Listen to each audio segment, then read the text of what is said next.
तो चलिए फ्रेंड्स, आज हम आपको एक नया चैप्टर एक्सप्लेन करके बताने वाले हैं, तो जो कि है वाक्य विचार। तो फ्रेंड्स, वाक्य विचार एक इंटरेस्टिंग चैप्टर है। इसे पढ़ने में आपको बड़ा ही मज़ा आने वाला है और इसमें कई सारी ऐसी चीज़ें हैं जो आपने पहले पढ़ी हुई हैं। चलिए अपने चैप्टर को स्टार्ट करते हैं। तो फ्रेंड्स, यहाँ लिखा है कि जो वर्ड होती है भाषा की सबसे छोटी इकाई होती है। ये तो सबको पता है कि जैसे हमारा क हो गया, ख हो गया, तो ये सब क्या होते हैं फ्रेंड्स, हमारी भाषा की सबसे छोटी इकाई होते हैं। ठीक है, अब इन्हीं वर्णों के मेल से जैसे कि हम इस पर एक और मतलब कि वर्ण जोड़ दें, तो ब जोड़ दिया हमने, तो ये हमारा क्या हो गया, एक सार्थक मेल हो गया। तो अब ये क्या हो गया फ्रेंड्स, हमारा एक शब्द हो गया। ठीक है, ये एक शब्द हो गया। अब वर्णों के सार्थक मेल से शब्द हो गया। अब शब्दों के मेल से वाक्य बन जाएगा, कोई और शब्द लग जाएंगे तो वाक्य बन जाएंगे। तो ईजी था फ्रेंड्स। ठीक है, अब फिर नेक्स्ट देखते हैं वाक्यों की निम्नलिखित विशेषताएं। अब आपको पूछ सकते हैं कि वाक्य की क्या विशेषताएं हो सकती हैं। तो वाक्य मतलब क्या होते हैं, ये पद से बनते हैं, जैसे शब्दों से बनते हैं वाक्य। और शब्द मतलब कि जब कोई शब्द है वो वाक्य में प्रयोग होते हैं तो वो सिर्फ पद कहते हैं। ठीक है, कभी कभी जो वाक्य है वो एक या दो पद में ही पूरा हो जाता है, पर पहले उसके उस वाक्य के संदर्भ में कुछ होना चाहिए, कुछ उससे पहले उस वाक्य के बारे में कुछ पूछा जाना चाहिए। जैसे आपसे कोई पूछ रहा है कि क्या तुम मेरे साथ चलोगे, तो आप बोलेंगे क्यों नहीं, क्यों नहीं। तो ये एक दो पद में ख़त्म हो गया है।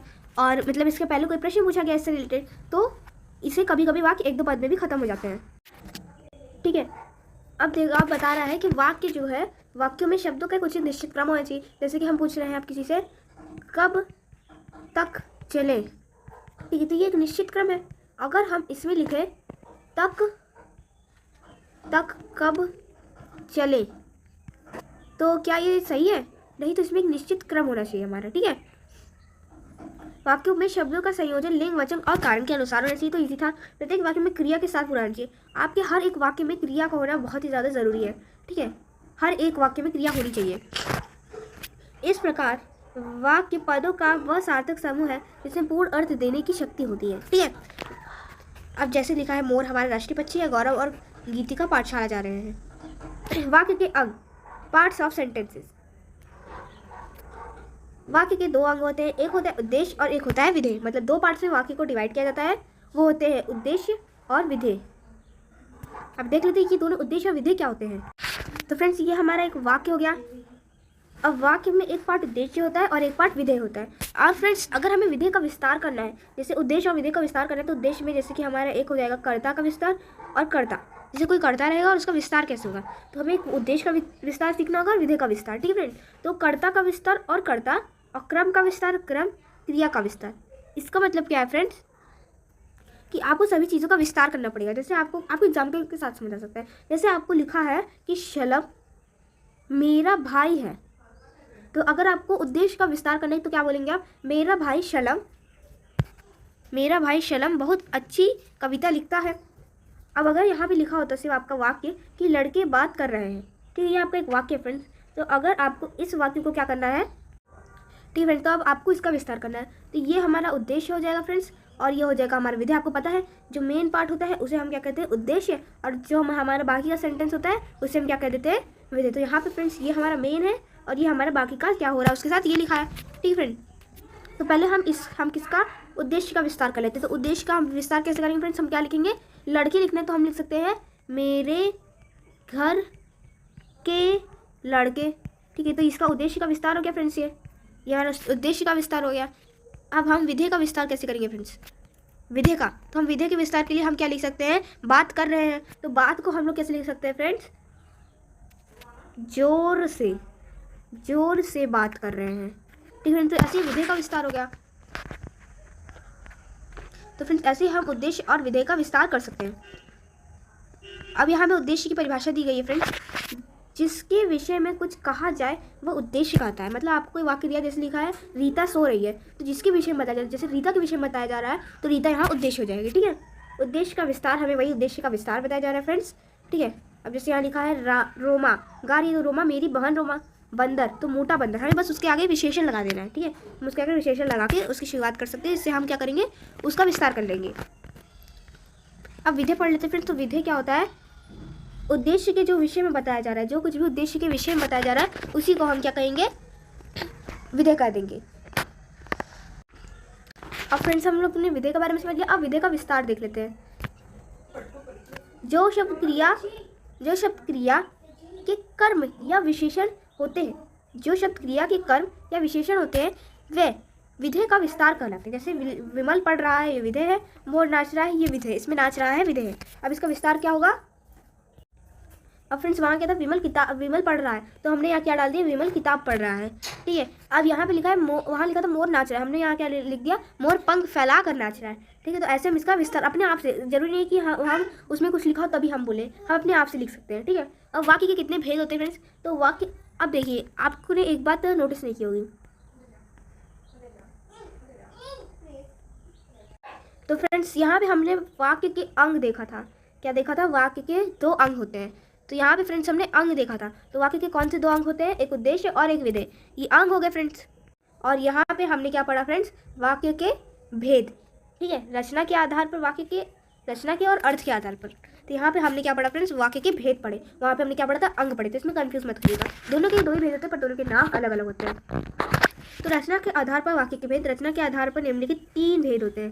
पहले तो रचना के आधार पर, तो रचना के आधार पर एक सरल वाक्य होता है, एक संयुक्त वाक्य होता है और एक मिश्र वाक्य होता है। सरल वाक्य होते हैं जिन वाक्यों में एक ही उद्देश्य तथा एक ही विधेय, केवल एक उद्देश्य होता है और केवल एक ही विधेय होता है, उसे क्या कहते हैं? सरल वाक्य। जैसे लता कपड़े धो रही है, एक उद्देश्य है और एक विधेय है।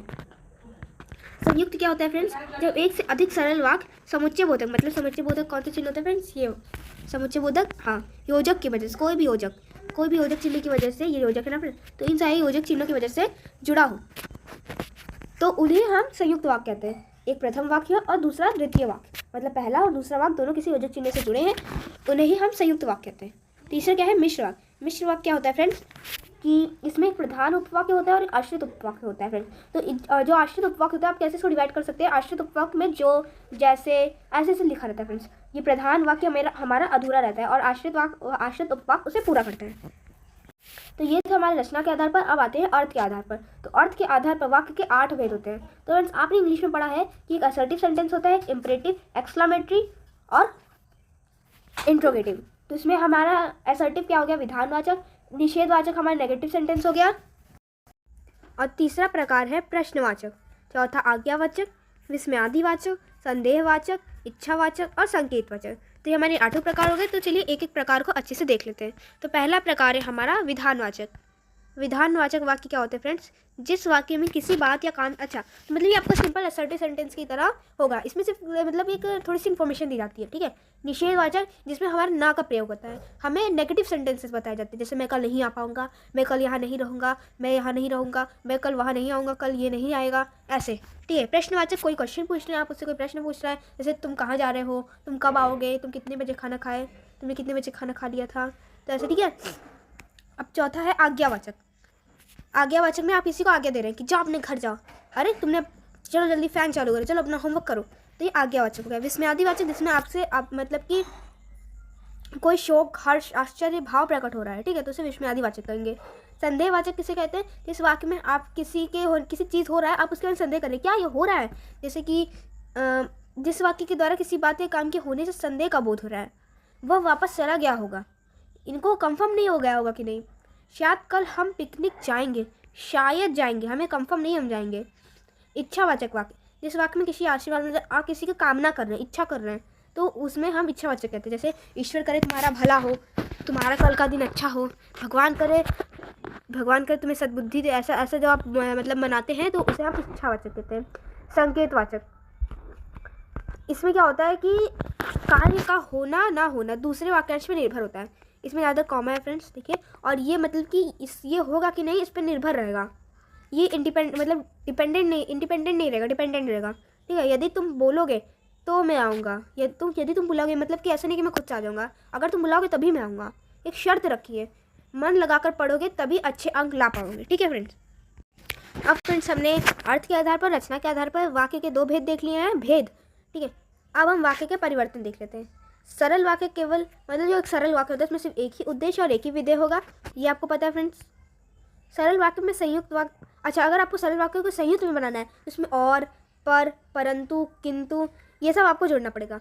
सरल तथा संयुक्त वाक्य से मिश्र वाक्य बनाने के लिए वाक्यों में जब, जैसे, ही, जिसने, जो, जहाँ, ये, कि, ये सब लगने चाहिए, तभी वो हमारा मिश्र वाक्य होगा। यदि का प्रयोग करके उसका प्रधान उपवाक तथा आश्रित उपवाक में बदला जा सकता है। ठीक है, अब रचना की दृष्टि में परिवर्तन क्या होगा फ्रेंड, देख लेते हैं। जैसे कि अगर आपका क्या है सरल वाक्य, तो मेरी बहन के पास एक सुंदर साड़ी है। संयुक्त में मेरी बहन के पास एक साड़ी है और वह सुंदर है। मिश्र में मेरी बहन के पास जो साड़ी है वह सुंदर है। सरल में रितेश किताब खरीदने बाजार जा रहा है। संयुक्त रितेश को किताब खरीदनी है इसलिए वह बाहर जा रहा है। देखिए फ्रेंड्स, इसमें क्या लगा है, योजक चिन्ह लगे। ठीक है, मिश्र रितेश इसलिए बाजार जा रहा है ताकि वह किताब खरीद सके। ठीक है फ्रेंड्स, तो ये हमारा मिश्र हो गया, ये सरल हो गया और ये संयुक्त हो गया। तो अब अर्थ की दृष्टि में देख लेते हैं फ्रेंड्स। तो अर्थ के आधार पर वाक्यों को मतलब कि इन सब में बांटा गया है। ठीक है फ्रेंड्स, तो क्या क्या है, पहला तो अनामिका गाना गा रही है, ये विधानवाचक हो गया। अनामिका गाना नहीं गा रही है, निषेधवाचक। क्या अनामिका गाना गा रही है, प्रश्नवाचक। अनामिका गाना गाओ, आज्ञावाचक। अरे अनामिका गाना गा रही है, विस्मयादिवाचक। यदि अनामिका आएगी तो गाना गाएगी, ये संकेतवाचक हो गया। शायद अनामिका गाना गा रही है, ये संदेहवाचक हो गया। और अनामिका सदैव ऐसे ही गाना गाए, ये इच्छावाचक हो गया। तो फ्रेंड्स, आपको ऐसे दे देगा सेंटेंसेस और आप बोलेगा इसको मतलब कि अर्थ के आधार पर सारे उसमें कन्वर्ट करो। तो आप कैसे करेंगे, तो ऐसे ही आपको करना है। आप अपने आप से इसमें कुछ भी नहीं डाल सकते फ्रेंड्स, मतलब कुछ से कुछ रिलेटेड होना चाहिए। तो फ्रेंड्स, यहीं पे हमारे चैप्टर खत्म होता है फ्रेंड्स। अगर आपको एक्सप्लेनेशन अच्छा लगा तो मेरी वीडियो को लाइक सब्सक्राइब शेयर जरूर करिएगा। अगर आपको इसकी एक्सरसाइजेस चाहिए तो मुझे तुरंत कमेंट में बताइए, मैं आपको ज़रूर दूंगा। Thank you friends.